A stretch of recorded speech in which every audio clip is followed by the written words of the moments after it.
Pilha de Gibis.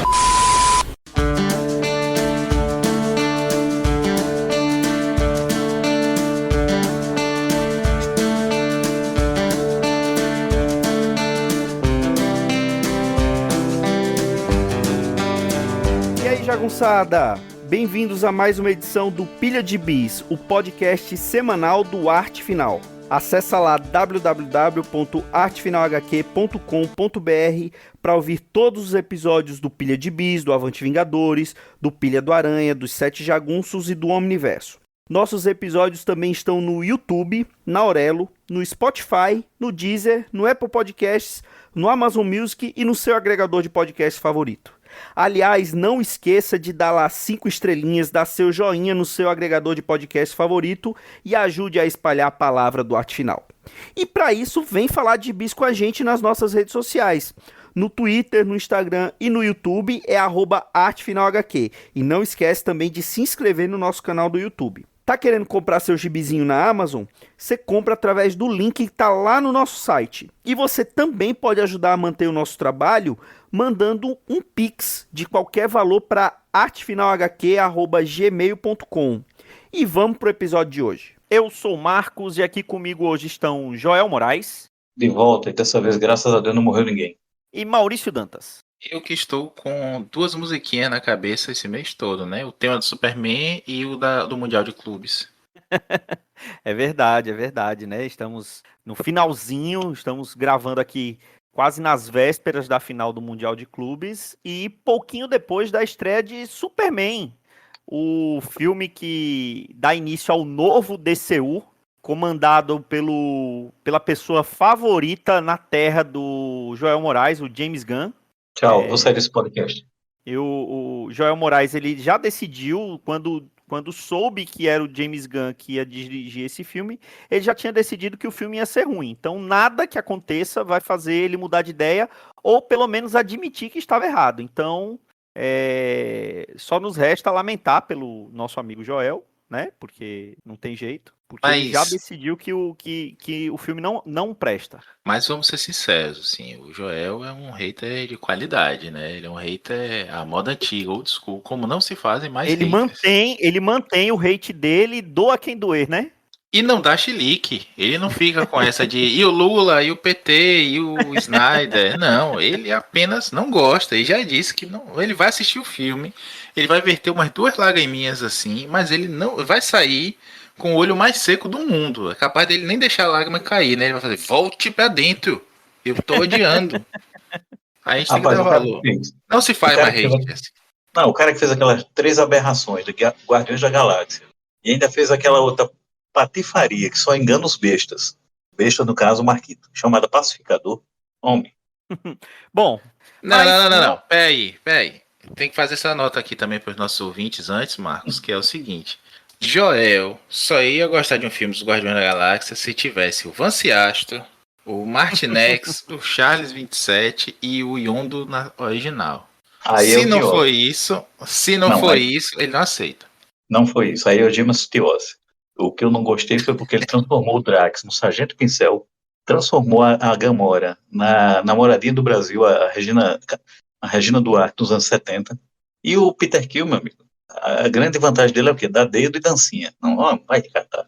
Bom. E a Mantis é uma retardada. Ainda bem que, assim, infelizmente a gente teve que chamar o Joel para esse podcast, porque não tinha mais ninguém que queria participar. E a gente é obrigado a ouvir esse tipo de coisa. Mas não vamos falar do filme ainda, porque, afinal de contas, o filme estreou essa semana, né? Na verdade, na semana passada, na quinta-feira. Nós não somos daqueles podcasts ou daqueles veículos de comunicação que já colocam o spoiler na chamada da manchete, então mesmo que você não queira ver, ele vai te empurrar, você vai ter esse spoiler aqui, porque eu quero que você veja, não importa que você não queira. Daqui, só o Maurício já viu o filme, eu ainda, depois, dando tudo certo, publicando esse podcast na segunda-feira, eu estarei indo amanhã, terça-feira, assistir esse filme. Joel não vai assistir, que já decidiu que não vai assistir. E só o Maurício assistiu. No final ele vai falar as impressões dele do filme sem spoilers. porque, como eu falei, eu não assisti ainda, então eu não quero spoilers. Mas, como já é meio que tradicional aqui no Pilha de Bis, nós vamos fazer referência ao filme, mas sem fazer referência ao filme, né? Nós vamos só usar o nome Superman. E, para ser mais safado ainda, nós vamos fazer um link com um outro filme de quadrinhos que deve estrear daqui a mais ou menos um mês ou 3 semanas, que é Quarteto Fantástico. Então, isso vai ser um combo, vai ter esse podcast aqui, e depois, quando tiver a estreia do Quarteto Fantástico, nós vamos fazer outro. E por sugestão do Joel, que foi, inclusive, por isso também que ele está aqui, além de ninguém mais queria participar, ele também está aqui porque ele deu essa sugestão, de nós pegarmos algumas histórias que relacionem os personagens, né, as duas franquias da Marvel e da DC. Então, vamos pegar uma história, quando for estrear o quarteto, do Quarteto Fantástico encontrando ou enfrentando uma cópia do Superman na Marvel, e vamos falar de uma história do Superman enfrentando ou encontrando uma cópia do Quarteto Fantástico na DC. Não é isso, Joel Moraes? Exatamente. E entre um e outro ainda vamos falar também, assim, em passant, né? Vamos falar em passant de Quarteto Fantástico e Superman, né? Ou Superman Quarteto Fantástico, o especial que teve nos anos 90, que Dan Jurgens, né? Estava ainda no auge, ainda era o cara que estava. Ele escrevia tudo. Rapaz, na época o Dan Jurgens escreveu até um gibi daquela personagem. Como é aquela personagem de games? Tomb Raider, Lara Croft. Ou é Na mesmo, época, foi longe. cara. Aí ele fez esse cross, que é um cross simpático que eu gosto. Eu tive essa edição, acho que foi até pela editora Abril ainda. Sim. Eu não acho que Foi da Abril. né, pela Abril. Assim, é interessante a gente falar isso, porque como a estreia, como o Marcos falou aí, a estreia do Superman, a estreia do Quarteto no mesmo mês, o que é que a gente poderia encontrar disso? Os crossovers. Teve o crossover.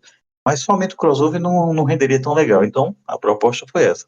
Vamos falar de quando o Superman encontrou um Quarteto Fantástico, né? Mas que é da DC, e quando o Quarteto Fantástico encontrou um Superman, que é da Marvel. E o de hoje vai ser Superman e Hank Henshaw, que é, digamos, o Reed Richards trágico e invertido da DC.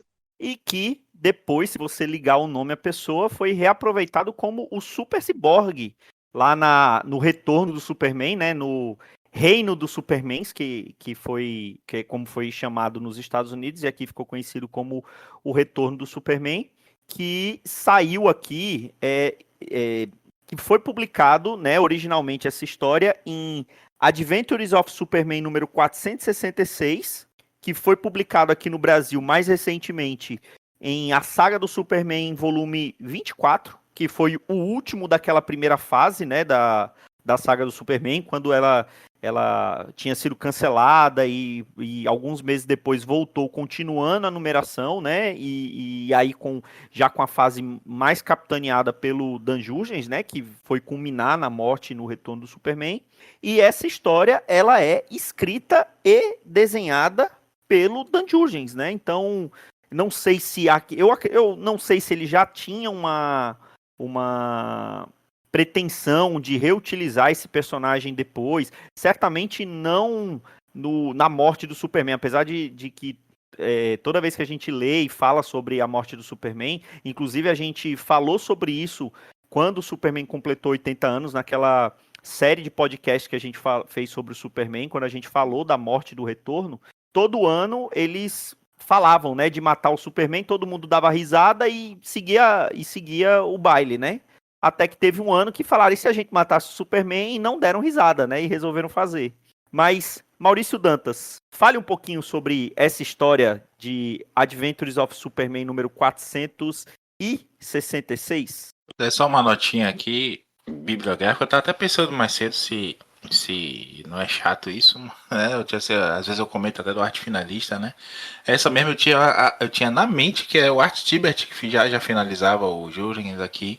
Eu assim, pô, a galera deve me achar chatíssimo com esses comentários, mas não, é o Dick Giordano, já vou me corrigir aqui. Mas falar também aqui que, segundo o nosso Guia dos Quadrinhos, Amado Idolatrado, Salve Salve, esse gibi foi publicado pela primeira vez aqui em Super-Homem, 101 de abril, em um longínquo novembro de 1992. Eu estava na recuperação de alguma matéria aí da terceira série. Desde Saiu... aquela época, Salvador não fazia bem ao amigo, tá vendo? Não, pior que é mentira, eu é a CDF, porque minha mãe é a professora do colégio, aí tinha sempre aquela ameaça, se perder a matéria, vai perder a bolsa. Aí vai pro colégio público. E essa nossa educação pública é de porcaria, então, infelizmente, tinha que ceder ao medo e gastar com gibizinho na toca apenas. Foi publicado de novo em Lois e Clark, As Aventuras do Superman número 1, em dezembro de 96, com a capa do hoje nefasto Jim Kane com a Terry Hatcher, né? Daquele seriado de TV de Lois e Clark, antiquíssimo, mas que a gente gostava muito na época. Joel não Sim. gostava, né, Joel? Você não gosta de nada? Provavelmente não. Não, eu gostava muito da Terry, né? Não tem como não gostar, né? Beijo a Deus, né? Na época era um espetáculo. Mas Pra o mim, Luthor era uma figura assim, caricata, horrível, horrível, horrível, horrível. Até o Lionel Luthor do Smallville era melhor do que ele, como o Luthor coroa. E o Dean Cain, eu não sei, pra mim o Dean Cain, sabe o que é que ele poderia ter sido legal na época, nos anos 90? Se fosse uma versão do Colossus, né? Eu achava ele uma versão, sei lá, pra mim ele era a cara do Colossus, né? Mas ele tem 1,5 m de altura, Joel. Não a cara, eu tô falando da cara. Por isso não. Mas na época não ia ter efeito especial que transformasse ele num russo de 2 metros de altura, não. mas no sonho molhado. Ó, o Wolverine tem quase 2 metros no cinema e é o que vocês gostam, todos gostamos. Isso é besteira. Era um colossinho, um colossinho. Dá pra diminuir vídeos Hobbits, né? E dá pra aumentar o Schwarzenegger. Ora, Marquinhos, Não é o ora. Schwarzenegger, não, é o. É o Van Damme, É o Van Damme, é o Van Damme. É. O Van Damme e o Tom Cruise, só que é o Tom Cruise, no caso, ele é efeito prático, ele não aceita filmar com ninguém mais alto que ele. Ô, Maurício, mas você tá falando da edição Adventures of Superman 466, é isso? É Isso, essa edição mesmo Ah, tá. saiu aqui. E Porque saiu. eu tava- Ah, Diga, sim. vá. Não, porque eu tava olhando aqui, que eu fui reler isso praticamente hoje, né, pra gravar. E, na verdade, a primeira aparição dele, do Hank Henshaw, é na anterior, viu? Ainda naquela saga o Dia do Kryptoniano, que era The Last Son of Krypton, no original. Pode ser, é porque a origem quartetística dele é nessa Isso, edição, isso. né? Que é quando eles sofrem um acidente, assim, parecido é eufemismo, né? É a mesma coisa do Quarteto Fantástico, né? Voltando para Só que, Terra. só Exatamente a que mesma coisa. o do quarteto é indo, né? E o deles é vindo. É. Um é lá e outro é lô, né, Joel? Rapaz, você pegou essa palavra aí. Meus amigos, ó, o Marquito tá usando bastante essa expressão, lá e lu. É uma expressão aqui muito comum em jogo de dominó. Não sei se no resto do Brasil também é. Mas fale sobre essa história, Maurício Dantas. Só terminando aqui antes, foi republicada de novo em. Cadê? Eu perdi. Ah, achei. Foi publicado de novo em DC Comics, A Lenda do Batman, da Eagle Moss, né? Cavaleiro das Trevas em Metrópolis. Nem sei por que isso foi publicado aqui, mas. Ah, eu sei. Eu Sabe por sei quê? também, porque essa mesma série tá nesse volume da saga do Superman, que é justamente a primeira história de parceria dos dois, né? Que o Batman tinha aparecido lá na mini, né? No Homem de Aço. E e aí, logo depois, na história seguinte, na verdade é porque acontecem algumas coisinhas nessa história que refletem Sim. nessa aventura do Batman com o Superman. Bem lembrado, é verdade. E saiu agora de novo aí, né? No Saga do Superman 24, o último da primeira temporada, em maio de 23. E estamos a falar disso aqui. A última vez que eu li, eu confesso, não cheguei na 24 ainda da saga do Superman. Estou relendo, na verdade, que acho que é a 16, 18. Tô perto, mas eu li pela primeira vez isso aí comprado no famoso pacote juvenil, aquele que tinha os encalhes de banca, né? Montava 2 ou 3 revistinhas e botava no plástico com o adesivo pacote juvenil, apenas tanto. Que é você pagar tipo o preço de 1,5 GB por 3 GBs. Li na Superman 101 de novembro de 92. E confesso que eu não saquei na época, moleque otário que eu era, essa referência ao quarteto. Muito tempo depois só que apareceu, e é curioso como até a capa mesmo, né, evoca muita a passagem do Bernie no Quarteto Fantástico. a composição de cena e tudo mais, o monstrão atacando o Superman, o coisa dele, né? E é uma história trágica, na verdade, né? Enquanto na Marvel o quarteto vai para o espaço, é banhado nos raios cósmicos e volta para a Terra com os poderes, apesar de todo o drama e tudo mais, aqui isso vai destruindo eles aos poucos, né? Acabando com a coesão deles. Tem a mulher invisível, tem o cara que vira um monstro, tem o outro que vira um tocha humana, mas um tocha mais de energia. E o Hank Henshaw, ele não fica elástico, não. Ele começa a espalhar a consciência dele, né, Joel? Eu acho que seria uma explicação Rapaz, melhor. assim, eu relendo, eu juro pra você que eu lembrava poucos detalhes, mas eu relendo agora, dá até para você imaginar por que é que o Jurgens não retomou isso até hoje, porque o Henshaw, ele perde a coesão física e a mente dele, né, se torna uma projeção de energia, enfim, uma consciência que ele projeta em Mas, máquina. mas Sendo isso que não, mas isso não fica claro nessa história. Ele só aparece como se estivesse derretendo, isso, né? Ele é, é muito inteligente, mas ele parece estar ficando insano pelo que está acontecendo com ele, mas não mostra que ele está tendo essa expansão da consciência dele. Só mostra que ele está derretendo. Ele vira uma caveira ambulante, né? eu puxando, assim, para chegar nesse ponto, eu vou até, se vocês me permitem, eu vou até assim, fazer um prequel do que o Maurício falou. O Maurício falou para a gente da edição 466, né? Adventures of Superman 466, que saiu na 101 da Abril. Só que aí eu, fazendo aqui a buscativa, eu achei a primeira aparição mesmo do Hank Henshaw e dos outros três foi na edição anterior, que era a 465, que ainda fez parte daquele arco que eu falei, aquele arco bem legal, chamado O Dedo Kryptoniano no Brasil, né? E Sim. que mostra o Kal-El, ele tá meio que possuído pelo Erradicador, e tá ficando frio, enfim, tá virando um kryptoniano frio e calculista. Logo no começo da edição, eles mostram uma nave, um ônibus espacial chamado, o ônibus espacial e a equipe chama-se Missão Excalibur. Eu acho que deve ser um trocadilho com Excelsior. Eu acho que deve ser isso, uma brincadeira com Excelsior, do Stan Lee, Eu né? Já que tenho tinha toda. certeza. E aí eles começam mostrando os personagens. São dois painéis apenas. Aparece o Henshaw e a esposa dele, que é a Terry, acho que é Terry. Eles estão no ônibus espacial em órbita e eles mesmos falam que estão fazendo testes com radiação. Pronto, é a única coisa que aparece deles. Aí corta a cena tal, e eles veem que o Superman está na Lua. Eles comentam, o Superman está na Lua tal, eles veem pelos sensores. Mais adiante, tá tendo todo esse rolo do Superman com o Erradicador na mente dele. Aí eles reaparecem lá no meio da edição e eles estão fazendo esses testes. Ele fala que é um tipo de radiação que eles têm, que eles conseguiram. E essa radiação veio da LexCorp. É uma radiação, mostra até uma maquininha lá, o equipamento com o LexCorp. Eles estão fazendo testes com radiação em gravidade zero e alguma coisa dá errado. A radiação ela foge um pouco do controle.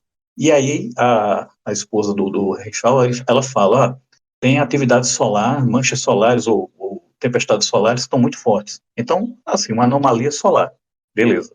Então é o que ela fala. E isso está interferindo com a radiação. E a radiação começa a dar erro nos equipamentos. E aí quebra o invólucro da radiação. E eles abortam a missão e voltam para a Terra. Isso aconteceu durante a saga do Kryptoniano. Que a gente Lá, falou sobre essa edição, eu estava pesquisando aqui, a gente falou no Pilha de Bis número 341. O link tá aí no post, que eu falei sobre essa edição da saga do Superman volume 23, eu falei sobre isso e ainda teve The Moon is Falling on Us, que o Maurício falou também, tá? O link tá aí no post. aí o que acontece? Isso daí é meio que o preâmbulo, né? Para chegar nessa edição que o Maurício falou, para poder entender o que é que está acontecendo. A edição que o Maurício fala, ela já mostra os astronautas sofrendo o acidente propriamente dito. Nessa que eu falei, que é a 465, que estava na saga do dedo kryptoniano, é onde começou tudo. Eles estavam fazendo o experimento, tem uma tempestade solar, danifica o container da radiação e eles têm que abortar a missão e voltar para a Terra. A sequência dessa edição não é a 466. A sequência dessa edição é a Action Comics, só um segundo, Action Comics 652, desenhada pelo Pérez, pelo Kerry Gamiel, e que é o final do arco do Dedo Kryptoniano. Por que tem que ser citado também? Porque nessa edição não aparece nada do Henshaw e nem dos astronautas. Mas no finalzinho, o Superman ele se livra da influência do Erradicador, ele pega o artefato do Erradicador, aquele artefato pequenininho que ele tinha trazido na época do exílio do espaço, e joga no Sol. Por que isso daí é importante? Quando acontece essa edição aí, Maurício, que eu acredito que você esteja com ela em mãos aí, a 466, e que mostra o acidente já acontecendo, a alteração deles, isso vai ser citado. O Superman acha que foi ele que causou a tempestade solar.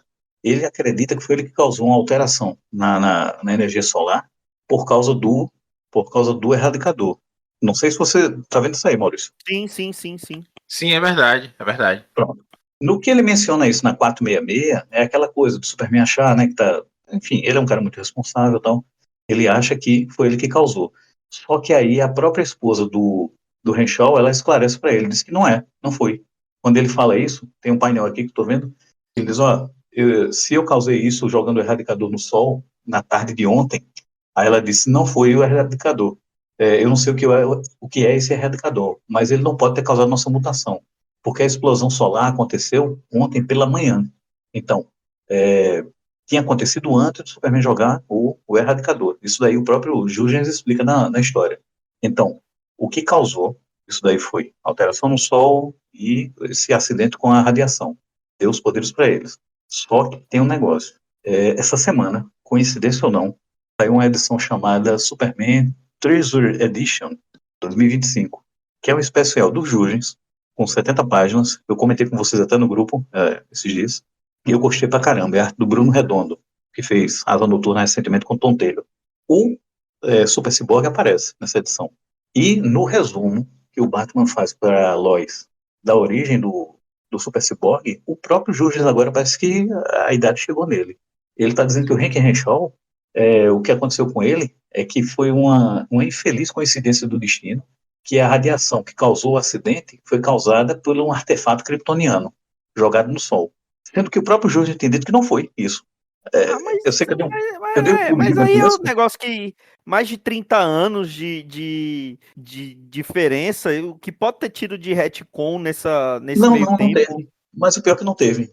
Ele pode ter retconhado agora, tudo bem. Mas ele mesmo tinha isentado o Superman dessa culpa, e agora ele colocou de volta. Enfim, nessa edição, voltando, né, para 466, que o Maurício estava falando, ao final dessa edição acontece isso que vocês falaram, né?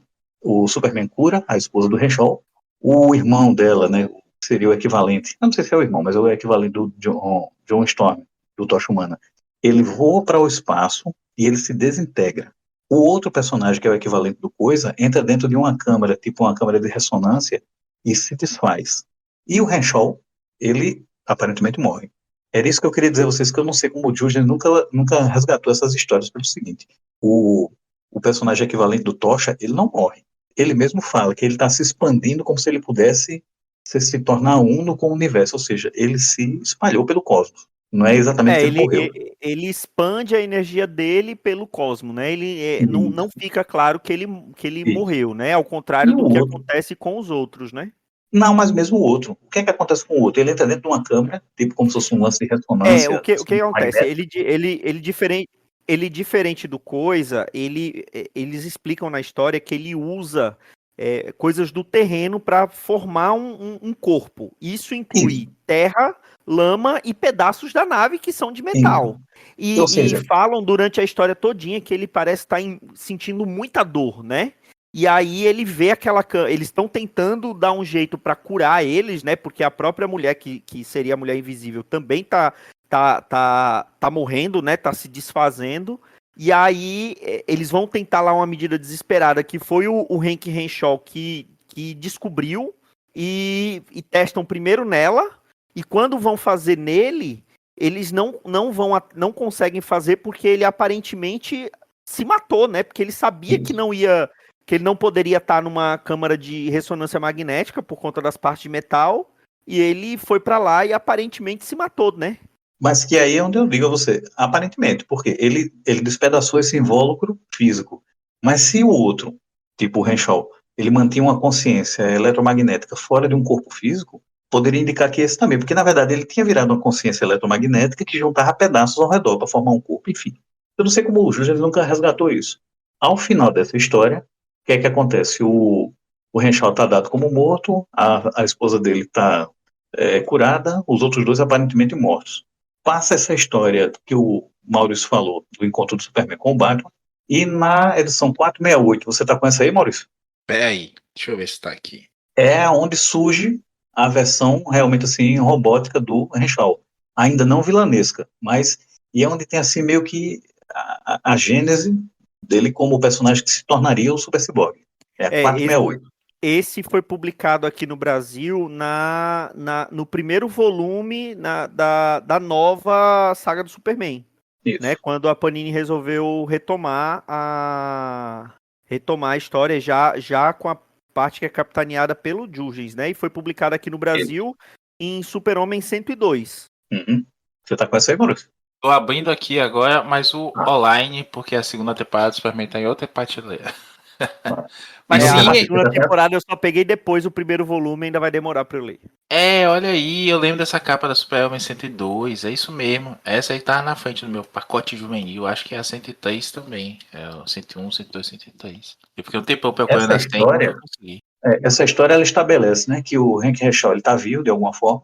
Ele é uma entidade eletromagnética agora, consciente. Mostra que a esposa dele está com um estresse pós-traumático, ela está assim, apática, está praticamente em estado vegetativo. Ele retoma uma forma física através de máquinas, eu não sei aqui, deixa eu ver, não sei se é na LexCorp. Ele usa máquinas da LexCorp para criar um novo corpo, e ele vai visitá-la. Quando ele chega lá, ele consegue tirar ela do torpor que ela está, dizendo que é o esposo e tal, só que aí ela surta de vez, ela perde o restinho de sanidade que ela tinha, ela fica totalmente em choque, ele acha triste o que está acontecendo com ela, então ele se afasta, ele sai de lá. Ela fica em um estado muito grave, ela fica muito abalada. Nisso, o Renshaw ele vai até a NASA e tenta retomar outro corpo lá. Ele imagina que ele vai ter que deixar o planeta, né? Pronto, isso atrai a atenção do Superman. Ele acaba machucando pessoas e tudo mais, o Superman chega lá, tenta ajudá-lo. O que acontece na sequência é que alguém diz para ele que a esposa dele se matou. Peraí. Ah, não, perdão. Que ela está em estado catatônico. Ela ficou totalmente catatônica depois do choque, né, de ver ele numa forma metálica. Ele fica mas tão revoltado com isso, que ele decide deixar o planeta de vez. É aí onde acontece aquela reviravolta. Ele voa em forma eletromagnética até aquela cápsula ou câmara que o John Byrne, né, Byrne ou Byrne, como queiram, ele fez o design que trouxe o Kal-El para a Terra. Ele entra nessa máquina, ele absorve tecnologia de Krypton, que é muito avançada, e sem que ninguém soubesse na época, e também não fica claro aí, só é revelado lá na frente, ele usa também da câmara algum pouco DNA do bebê Kal-El que tinha ficado lá. É de onde ele faz crescer uma versão meio clonada do corpo dele, misturada com tecnologia, e vira o Super Cyborg. Só que nessa edição, ele ainda está benevolente. Ele simplesmente assume a forma de uma maquininha pequenininha, um pequeno drone, e ele vai para o espaço. O Superman não consegue segurar ele, enfim, ele decide ir embora. Vai embora do sistema solar. Pronto. Foi a última vez que ele foi visto, até o reaparecimento dele, já na edição, acho que é... Qual foi a edição que ele reapareceu aí, Maurício e Marquito? Já como Super Cyborg? Aí já foi lá no retorno do Superman, né? Acho que 1993, 92, né, por aí. já foi depois da morte, lá no retorno do Superman. Aí já foi lá pra frente. Já foi A talvez ironia, um ano e pouco depois, 2 anos depois. a ironia que, assim, eu acho que obviamente foi intencional, né, da parte do Jurgens, é que ele fez uma versão trágica e distorcida do quarteto e fez o correlato do Reed Richards se encaminhar para um futuro onde ele se tornava um Doutor Destino, não só pela vilania e pela sociopatia, mas pelo o poder, assim, tecnológico, né? Embora o Doutor Destino ele não seja um ciborgue, mas ele depende basicamente de tecnologia, né? Fora a magia. Mas ele usa muito tecnologia com a armadura e o traje. E o Renshaw, ele se tornou, né, literalmente um ciborgue. Eu não sei se quando o Jurgens criou, ele já tinha essa pretensão de utilizá-lo lá para frente, até porque é um espaço de tempo muito grande as equipes elas se reuniam anualmente para definir o que seria feito no ano, né? Porque vamos lembrar que nessa época Eram três edições mensais do Superman. Pouco depois viraram 4, né? Porque aí entrou a Superman mesmo, né? Não, Man of Steel, já tinha Superman, Adventures, a Action Comics e depois a Man of Steel.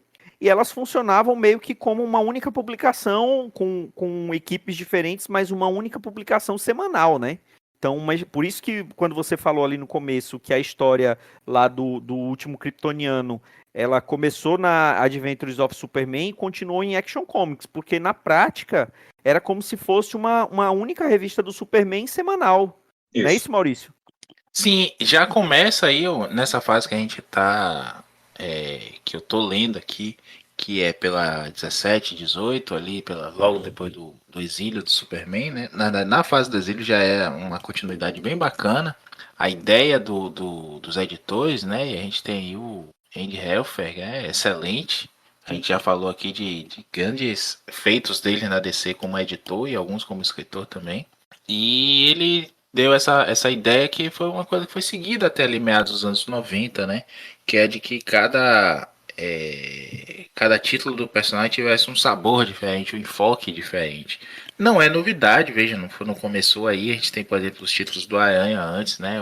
Enquanto a Amazing Spider-Man focava no Peter Parker, no Aranha, né, em si, a Sensational, o Peter Parker, Spider-Man, ou qualquer outro gibi, tinha enfoque na vida dele com o Clarim, na vida dele mais com os colegas de faculdade, nos coadjuvantes, enfim, assim como o Byrne fez também, né, na época dele tinha a Action Comics mais de team-up, né, o Superman sempre encontrando outros personagens, interagindo com eles. Então aqui eles dão esse sabor diferente, mas eles também dão um gostinho a mais, um temperinho a mais, que é essa continuidade, né? Cada gibi pegava de onde o outro parou. Apesar do até. O Superman mesmo foca no Clark Kent, e aí tem o Action Comics, que a gente vai falar mais do Jimmy Olsen nessa edição. Então a história mais pelo Jimmy Olsen carregando e por aí. É quase como se fosse um crossover contínuo, né? De títulos que levam a famosa era do triângulo, que tão amada aí. Eu gosto muito também, sei que o Joel gosta. O Jamerson Gosto, sempre sim. fala dela. E é uma fase que é muito boa, porque eles estabelecem na capa logo, né? Tem um triângulozinho invertido de cabeça para baixo, com o número da edição nessa cronologia aí. Então você podia comprar não só, tipo, o que é que vem depois de Action Comics 470? Ah, vem Superman não sei quando. Depois por quê? Porque tem a numeraçãozinha no triângulo. Coisa que a Panini não sabe fazer, né? A gente tá vendo nessas segundas temporadas a maluquice das contas todas deles. Mas essa tecnologia não é nova. A DC já fazia lá no começo dos anos 90. E tem grandes nomes aí, né? Tem o Joey Cavalieri, que sai da DC um pouco depois disso aí e vai pra Marvel para fazer o universo 2099 e acaba sendo demitido, né? O universo acaba por conta disso, meio que um boicote dos autores ali.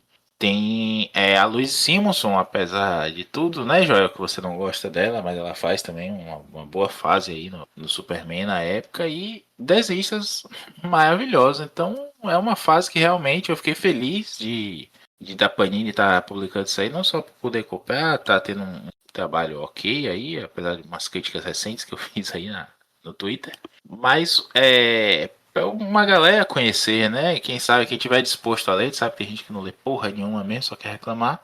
Mas para quem quiser conhecer, reler, ter material com mais qualidade, agora leiam mesmo, né, galera? Não adianta só fazer a lombada na estante, não. Leiam, vejam os erros que tem, vejam as coisas legais que tem. E posso até falar aqui sem spoiler algum, mas tem muito desse Superman aqui, não é só o Superman da Era de Prata, não. Tem muito desse Superman dessa época aqui no filme novo do James Gunn. Viu, Joel? Sim, sim. Tá bom. Mas você sabe que para ele não adianta nada. Mas bom, já que você falou, já que você deu esse pequeno, não é bem um spoiler, mas esse pequeno tostão do filme do Superman, vamos fala um pouquinho aí das suas impressões, sem spoilers, do que você achou do filme, se vale a pena quem ainda não assistiu ir assistir, quais são suas expectativas para esse novo DCU capitaneado pelo James Gunn. Fale um pouquinho aí, Maurício Dantas. Mas eu gostei muito, como eu falei, não é um filme perfeito. Eu acho, sem spoilers mesmo, não se preocupem. Até se eu deixar escapar algum, Marcos vai cortar aí mesmo. Não, Mas não só ainda vai cortar, ficar como eu vou puto ficar comigo, né? puto, né? Porque eu não conheço, eu não vi, Vai me cortar, né? basicamente. Mas não, calma. Eu sou contra o spoiler também. Cada um que vá feliz aí, curta sua espécie, menos o Joel que já decidiu que odiou. Mas é um filme bem legal, assim, a aventura no talo mesmo, aquela coisa, eu acho que foi o Marcelo Miranda, né, saudoso aí, que os deuses do cinema o tenham, em bom lugar, Curitiba. E ele é como disse o Marcelo, que é o seguinte, é como se você estivesse começando o gibi pela parte 3, sabe? E não tem problema nenhum. Tudo vai ser explicado ali ao longo da história. Já começa com vocês viram, né? Não vou entrar em detalhes, mas vocês viram nos trailers lá, o estado que o Superman tá e tudo mais. Já começa com as consequências de uma batalha. E dali vai desenvolver e vai explicando o que foi que aconteceu. De novo, é como se você tivesse perdido a edição anterior, não achou na banca, não existe internet. Só agora no sebo, daqui a uns 2 meses, vai aparecer aquele gibizinho. Mas você vai ler aquilo ali, você vai se inteirando aos poucos e as coisas vão sendo explicadas de forma acessível, não é de forma didática, de forma bem natural até, não é beabazinho não, é muito bem feito. E o ritmo não cai, as coisas vão acontecendo e você vai aloprando lá, tem caju, vai ter monstro alienígena, vai ter batalha da gangue da justiça, né? Ainda não é a Liga da Justiça, é uma ganguezinha da justiça. E eu acho que a grande força é isso, sabe? Sem muito malabarismo, o Gun apresentou um universo já estabelecido, colocou você no meio daquilo ali, fez você entender, não ficou voando nada dali. Tem algumas coincidênciazinhas, tem aquele monte de coisa que, pô, mas nesse momento aconteceu tal coisa. É gibi, é filme de super-herói. Mas não desafia a sua inteligência de jeito nenhum. Esse é o primeiro filme, eu diria, o primeiro filme da DC desde, digamos, o segundo do Nolan, né? Que é legal também, vai lá, eu gosto do. O terceiro não, o terceiro tem o Bane com aquela voz, assim, foi E dublado pelo seu dublador favorito. É ele que dubla? Puta É que ele que pariu. dubla. Ainda bem que eu nunca vi dublado. Mas assim, esse terceiro Batman é uma porcaria, mas desde o Cavaleiro das Trevas, né, que é com o Heath Ledger, como Coringa e tudo mais, que eu não me arrependia de ver um filme da DC no cinema. Eu tava lembrando aqui Mas de Lanterna Verde. mesmo o primeiro Mulher Maravilha, você não gostou de Não, ver no tá cinema? aí, eu gosto, mas é um filme fraco. Viemos e convenhamos, é um filme fraco. Não é Aquaman nenhum. também. O Pronto, tá primeiro. aí, Aquaman nem parece filme. Esse aqui não é o Aquaman, né? Aquele filme ali. É qualquer coisa menos o Aquaman. Tanto que você viu agora aí, né? O Momoa, assim que soube que o James Gunn pegou lá a direção do DC Studios, ele mandou um WhatsApp pro Momoa dizendo assim: Lobo, baby. Ele é o lobo, porra. Ele tem a cara do lobo, o jeitão maluco, porra louca do lobo. O filme É do ele que. Aquaman é tão maluco. O filme do Aquaman é tão invertido que o Aquaman, na verdade, é o Orm, né? Se você for olhar, o ator que fez o Orm é o Aquaman. Pior que Pronto. é. É verdade. Pior que é. O Aquaman é apresentado no filme bebendo, quebrando uma garrafa de vidro no mar, porra. Poluindo a caceta toda. Puta que pariu. Peraí. Um adendo. Você discorda do Aquaman bêbado? É isso, Maurício Dantas? Eu discordo de tudo do Aquaman do Zack Snyder, só isso. Você acha que outro personagem que não tem o costume de ser mostrado bêbado, aparecer bêbado, você acha que é meio descaracterizado? Maurício Dantas. Como assim? Desenvolva aí sua. Ele vai reclamar Assistam o filme do do. James Gunn. Assistam o filme e depois me cobrem disso. Que filme? Quem é que tá O bêbado? Superman. Esse do Superman. Esse Ele tá, Superman? ele tá querendo reclamar de um filme que ele não viu, mas que você viu, e ele tá querendo me reclamar, contou. entendeu? É isso. Quem tá Bom. bêbado nesse filme, Joel? E você tá bêbado. Rapaz, você me falou ontem. Não é o Ó, Superman. não Enfim. vamos falar de intimidades aqui. Guardem isso para um podcast mais 18 anos. Esse aqui é um podcast de família e não vamos falar disso agora. Deixem para falar sobre isso no podcast que vocês gravam lá no X-Video. Isso. Mas enfim, Bom, só queria dizer isso e que Caso de mundista. as duas cenas extras são inúteis, mas assistam. Não são mais inúteis do que aquela cena extra de Kill Bill, mas são divertidas. E o Joel não vai gostar de qualquer jeito. Mas voltando. Já Ó, sei quem é que falou- você tá falando, tá bêbado. Vamos Já falou. aguardar.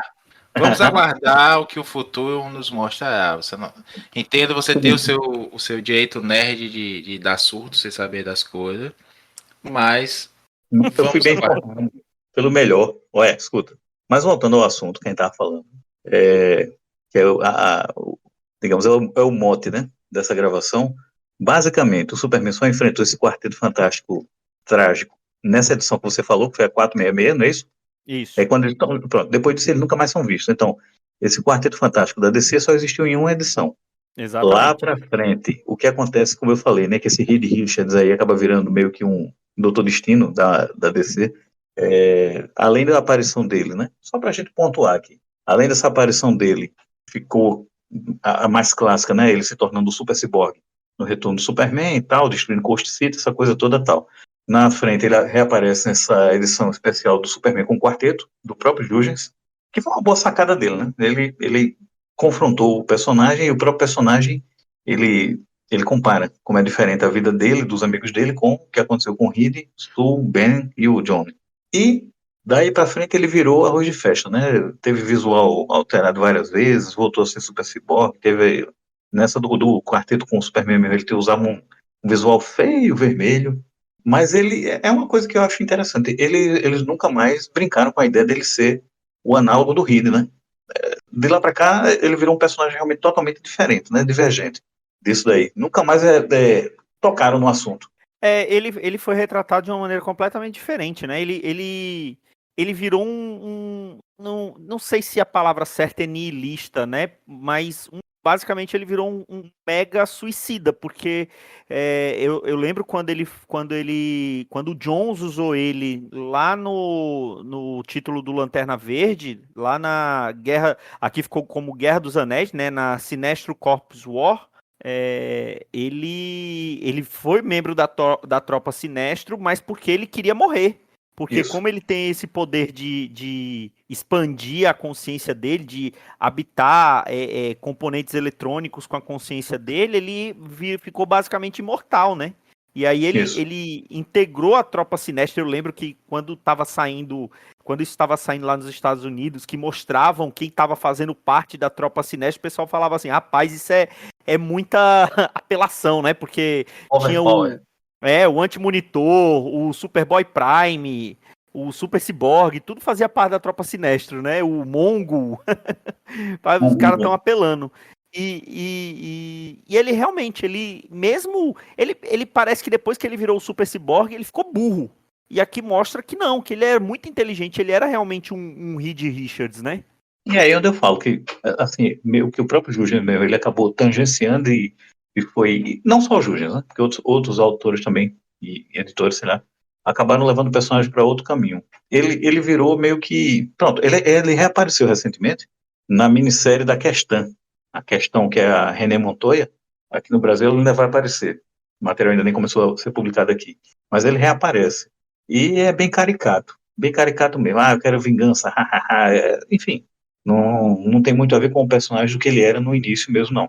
E, assim, o que falta, talvez, do personagem, talvez fosse isso. Resgatar essa origem dele, meio que, tipo, a genialidade, porque ele era um cientista, enfim, ele não era exatamente vamos dizer assim, um metalo. Ele não é um metalo, que é simplesmente um cara que só quer quebrar as coisas. Não era. Deveria ter um diferencialzinho. verdade.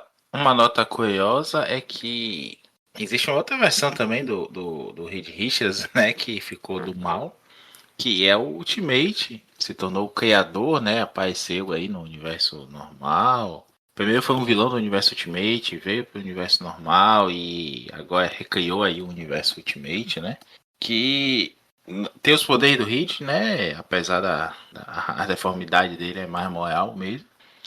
E é mais uma uma visão aí de como o Reed Richards seria quase que uma exceção multiversal, né? Porque a maioria é de escrotos, como aquele conselho dos Reeds, do Hickman também, tinha essa ideia de afastar o Reed, dele ser um babacão, que ainda bem que tem a família para contrabalancear. No próprio Planetary, né? Tem também, já que a gente tá falando, o filme é da DC, vamos falar mais da DC também. Planetary também tem um Quarteto Fantástico do Mal. São os grandes vilões, né, de Planetary, são os 4, né? Exatamente. Então, não deixa de ser um tema perseguido aí, essa questão de um Reed Richards maligno. Acho bacana, acho interessante o estudo de personagem, como gostam de os boçais e estudantes de cinema, mas eu também acho que é perigoso porque transformar do mal só por transformar é um negócio. Vamos lá, injustiça, né? Falar de justiça com calma, porque Joel vai falar mal também, que é do Tom Taylor. Mas é uma coisa que hoje, por exemplo, eu pego os moleques aqui, os sobrinhos, os netos, falando muito. Ele é mais poderoso, ele é mais do mal do que o Superman de Injustice, sabe? É um padrãozinho assim, porque Injustiça acabou se tornando uma curiosidade comum nesses TikTok, nesses Reels, nesses shorts do YouTube também. Que a galera youtuber aí gosta de mostrar que sabe das coisas, né? Teve aquela vez que o Superman ficou mal e matou não sei quem. Aí conta em 30 segundos uma versão distorcida, uma versão maluca. Aí eu acho legal que os meninos já dizem assim: eu vou perguntar pra meu tio, perguntar pro meu avô, pergunta pra mim, né? Mas eu já ouvi um monte de absurdo aí.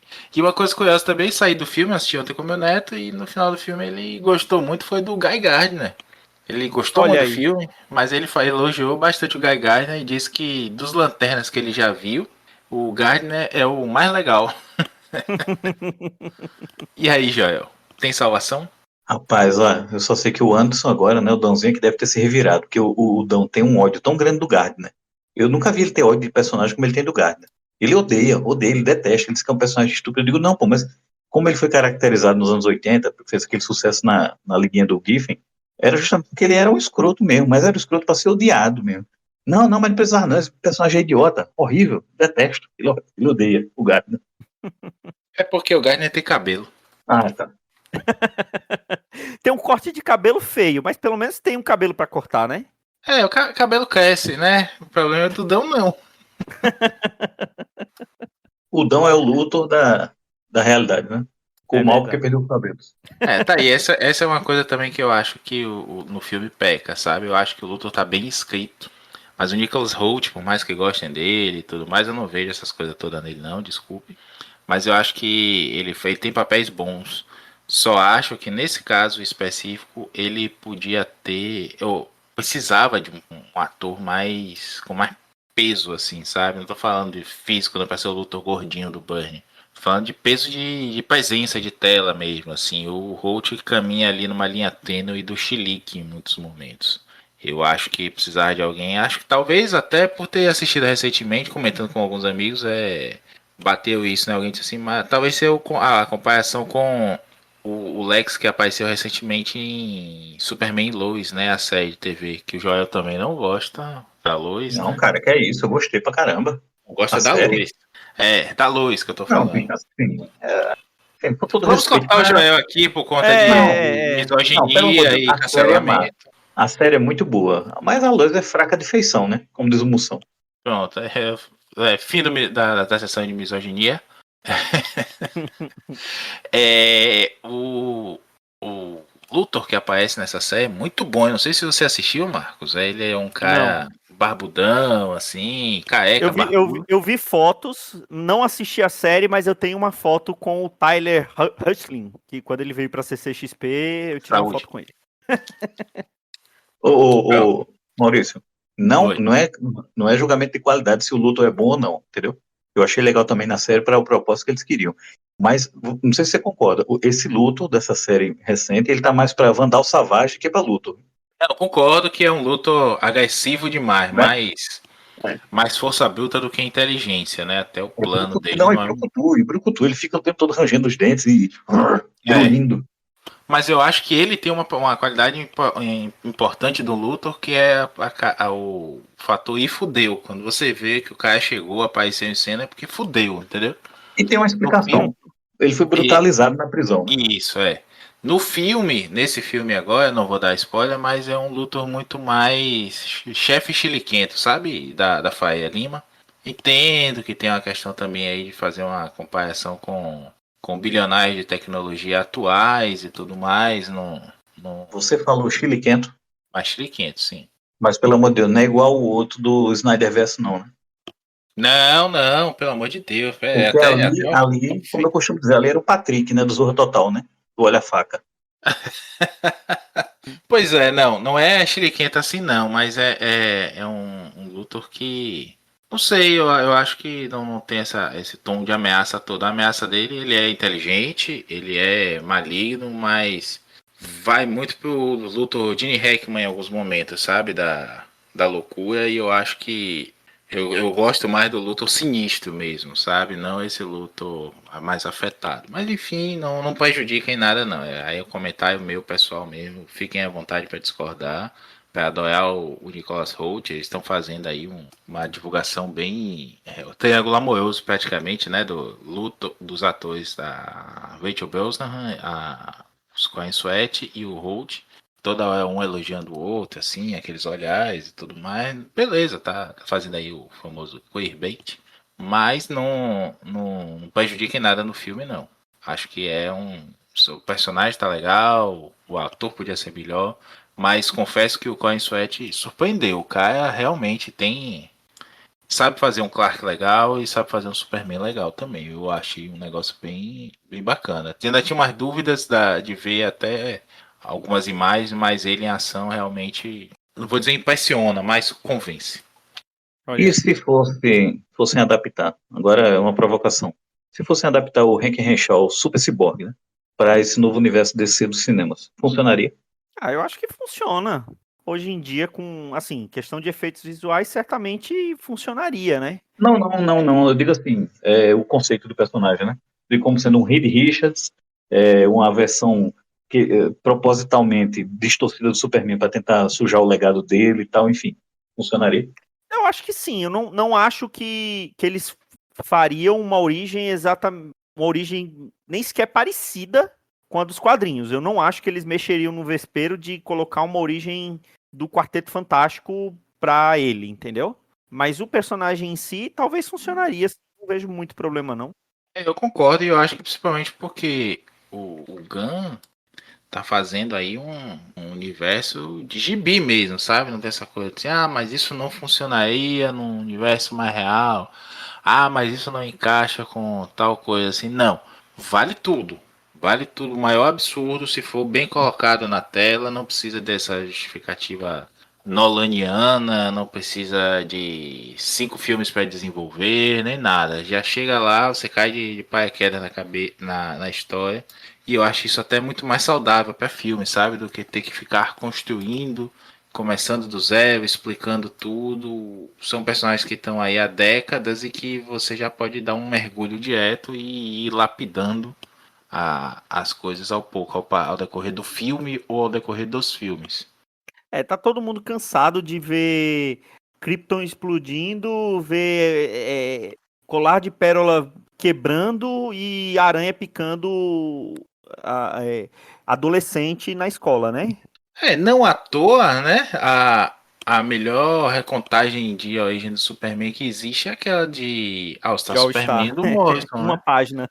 E Pois é, diz uma tudo. página. Diz tudo. O que você precisa saber é aquilo ali. O Morrison desconstrói tanto no sentido de chegar na essência da coisa que em frases de 2 ou 3 palavras, né?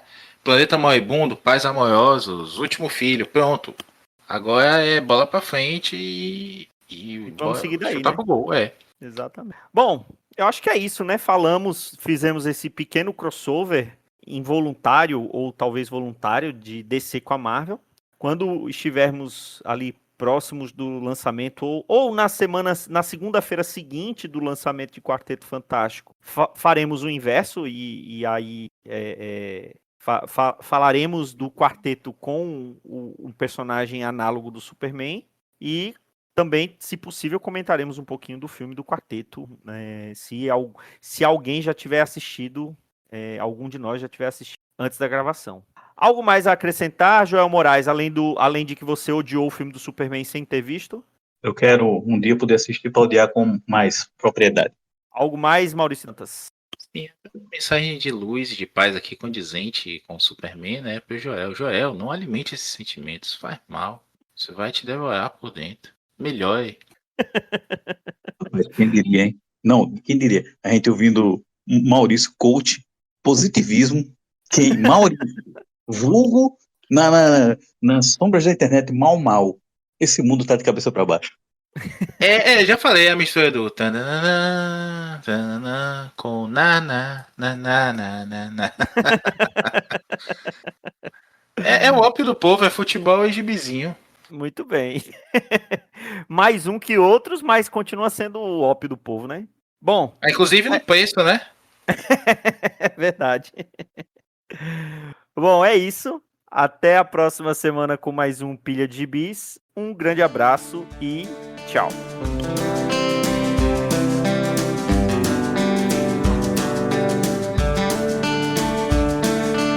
Esse foi o Pilha de Gibis, mais um podcast com o selo dos cabras de qualidade do Arte Final. Gostou do que ouviu aqui? Compartilhe e acesse o site, tem muito mais conteúdo de qualidade esperando por você. Vai comprar seus gibis na Amazon?